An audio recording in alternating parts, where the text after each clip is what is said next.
Coming up in part 2 of our first full day in Ireland. Is he only just making it? Yeah. Okay, do you think we ought to turn back? No, not yet. Yes, you're going to hit the hedge. Come up to try and warn somebody. I hadn't appreciated how bloody silly it was. I could cry right now. I don't know what we've done to Harry. That is possibly our knight in shining armour. That heater has just been flashing, which means it's got an error. The weather report that said there's stronger wind blowing. Which is all very well, except we're parked under trees. Okay, I actually think, okay, that's not doing justice how big that piece of mashed potato is.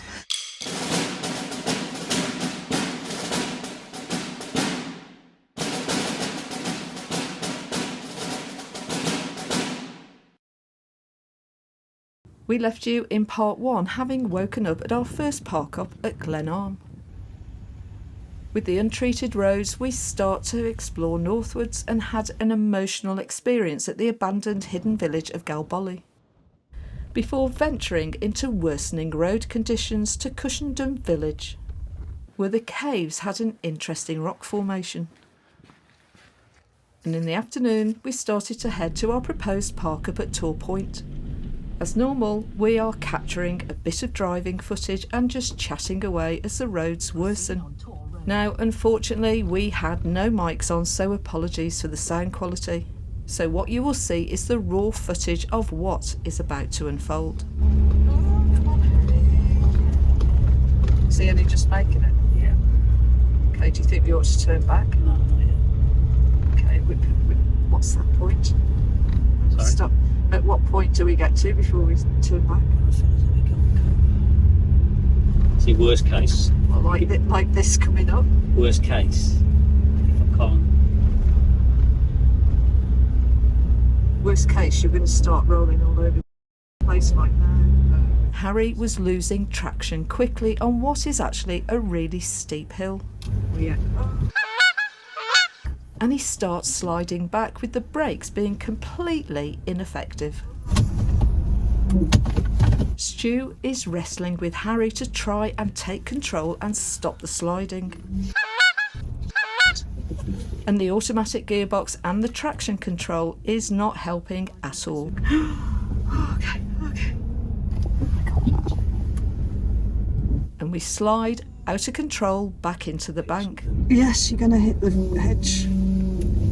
The rear left side is now dug in and starts to pivot the front of Harry. No, I know. Do you want me to get out? And you are very much a passenger when this starts to happen. All driving forward did was simply skew Harry even more.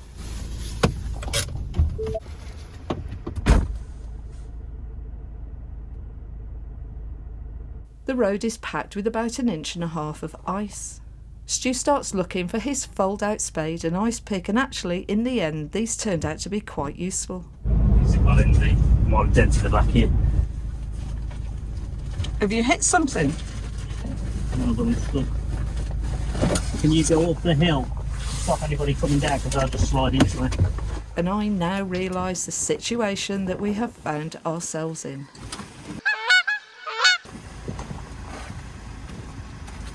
I'm just going to go up the hill to try and... I actually don't know how you get out of that.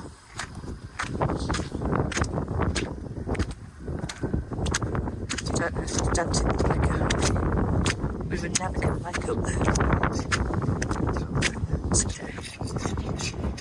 Stu's trying to remove the ice in the front of the tyres to get some traction going, so that he can then reverse back down the hill. Come up to try and warn somebody. I hadn't appreciated how bloody silly it was.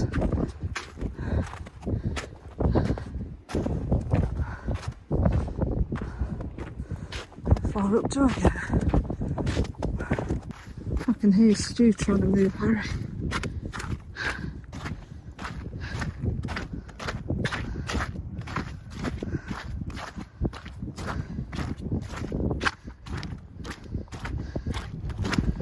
Oh, crikey, I can't watch that. Oh my God, my baby.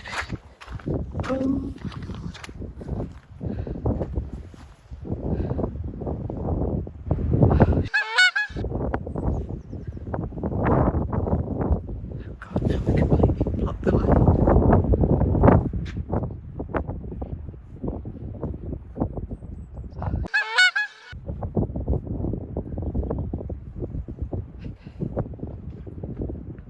I don't know, I think she just doesn't know what to do now.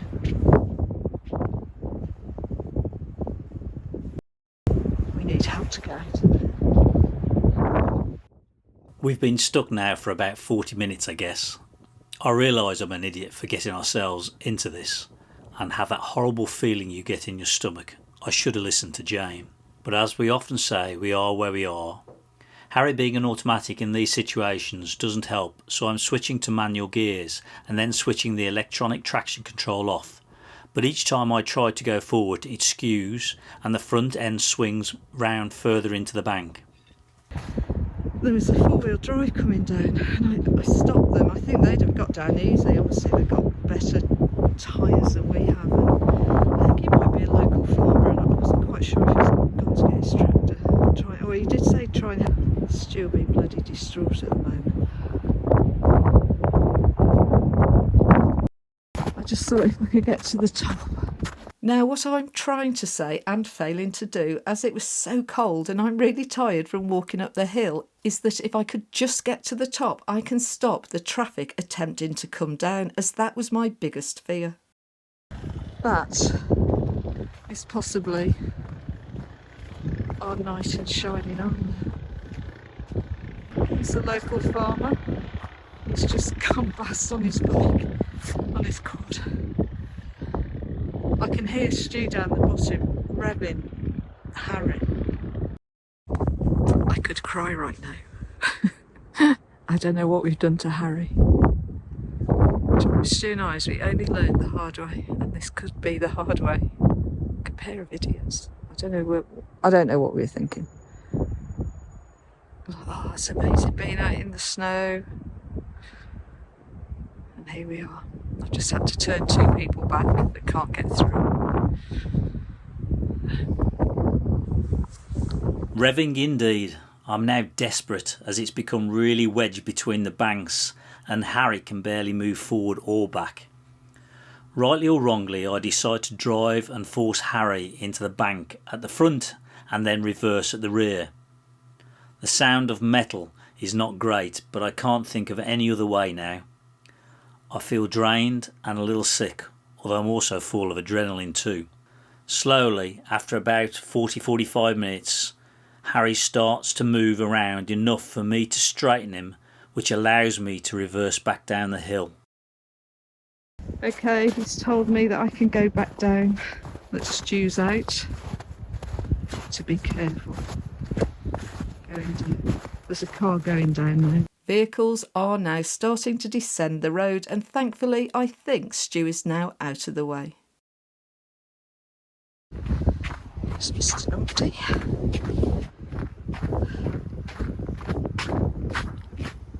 Well, that wasn't stressful. How the hell did you out? How did he help to get you out? Problem is, every time I went forward, I went sideways and sideways because he was going in. I know. So I was completely wedged. I know. I couldn't go backwards forwards. We exchanged stories and the farmer just came as I started to right Harry in the lane, but I'm thankful for the offer of help from the farmer. I gave him some cash for his kindness and willingness to help. God, that was so stressful. I thought I was stuck. I was thought pecking away. And every time I went forward, probably every time I went forward, it's then slid back. The whole vehicle slid, because at one point I thought things were going to go down the... well, that was my thing. My worry was I was going to get out of control with it. I just had visions that we'd have to call the police. They'd have to block the road off. We'd just have to sleep there the night. All these things going through my head. Oh, I'm not looking forward to going down here. Curb. Right, okay, just pull in here. Yeah. Should be strong winds for it to do that.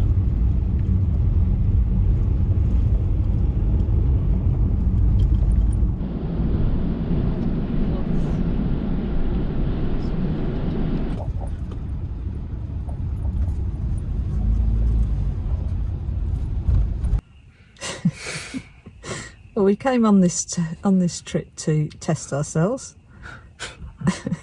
We've got to day 2. We've broken ourselves. And we've broken ourselves. We had a little incident in the ice. We're obviously people that have to learn the hard way. Yeah, I got that horrible gut feeling when you know you were stupid and you did something you shouldn't do. Jane just said, Okay, do you think we ought to turn back? I said, no, not yet. And then got to a hill where you get to a point where you can't go backwards, so you got to keep going for it. And, well... Then we did go backwards. It came back, it come to a standstill first of all, and then started to slip backwards. In the end, I was flooring it, so there was smoke, the smell of That's all I could hear up the hill was... and I'm like, oh... So we got a couple of holes on the front, and the back bumper was a little bit off, so I managed to knock that back in. Fortunately, it wasn't broken, but it's just gone back into its slots. But they've got some holes on the front where it's punctured. A couple of holes in the front? I thought you said it was the back. No, the front's got holes in. At first, we thought we'd completely dented the back door, so anything less than that, is okay. I was amazed I got out. So we've decided we've come to another park up and we're not moving now we're like, oh, this is amazing, driving along in the snow. And now we're like, okay, we're not moving anywhere in this snow. It's not worth it. We haven't got the right tyres. Yeah, it has made me think that I definitely want to get some better, beefier tyre. You know, when you're having one of those days, today is one of those days, because that heater has just been flashing, which means it's got an error. And we checked the manual, and the first thing it said, is it full of snow and ice? Well, Stu went and checked, and it was. So thankfully, we'd just solved that.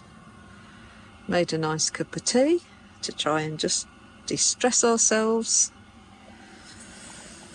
And then Stu's just read the weather report that said there's stronger winds by the looks of it. Which is all very well. Except we're parked under trees. So it's just one of those days. Not every day is a great day in a van. So this is what Stu's worried about, if there's high winds tonight. He won't sleep and he won't settle, so we might as well just go back to where we were last night. I have made a decision, because you're going to fret. We just go back to where we just go back. I'll tell you where I'm going. I'll go back to that pub. I think we should go back and have another drink at that pub. We go back and just pretend today didn't happen, except for the first part, which was very nice. And just... Found the tow eye. Oh, did you put on camera that you'd lost it? Yeah. I found the tow eye. It's not missing. It's in the bonnet. I always thought for some reason it was with the jack and it's not there. It's actually under the bonnet. She was convinced someone had nicked it. Yeah. Let's just reset ourselves. Right. No, but we're going to have a cup of tea first. I don't be looking at your bloody watch. Eh? Don't be looking at your watch. No, I just want to settle for the bloody evening. What evening's entertainment have you got? Make it sound like you've got an evening full of events. I'm already asleep at 9 o'clock. Oh dear, this is a Stu pose that we don't like. Do you agree we go back? Yes, I do. I do. I don't want you fretting all night about the branches. Right, just pack it in now. We've got a decision. We'll have a cup of tea and then we'll get off. We head all the way back to Glenarm and reset ourselves to have another go tomorrow.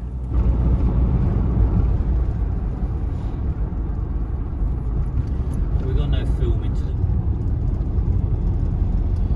I think it's the next play round, I think. A drink and a warm fire brings closure to what has been a really eventful day. Please give us a like and subscribe, and if you really want to help us, sharing our channel on your social media really helps the channel grow. After today's bit of a fiasco, we decided we want a bit of comfort food. So we're going to have sausages. We're just debating whether we want 3 each or 4 each. What would you do? And just going to boil some potatoes up and just crush those. I don't think we'll mash them because it's too much hassle, but we'll just crush them. And then we'll have a bit of a bit of sweet corn on the side. Nice and simple. Need to get some gravy granules. Right. Crushed potatoes. I don't know if I've undercooked them. I'm sure they'll be fine. And a bit of margarine and milk. They'll need to be wiped out relatively quickly, also. Okay. Leave it with me. Wow. We do feel really hungry because of our traumatic day. We didn't have lunch. So we didn't. No. Okay. Okay. I actually think. Okay, that's not doing justice how big that piece of mashed potato is. But you know what? I just think we just need some hot food. We need some hot food. We need some comfort carbs, food. We need Yeah. some comfort food after stress. Yeah. That's me done. 4 sausages. I'm going to go with 4. It doesn't look that big, but believe me, that's a huge meal.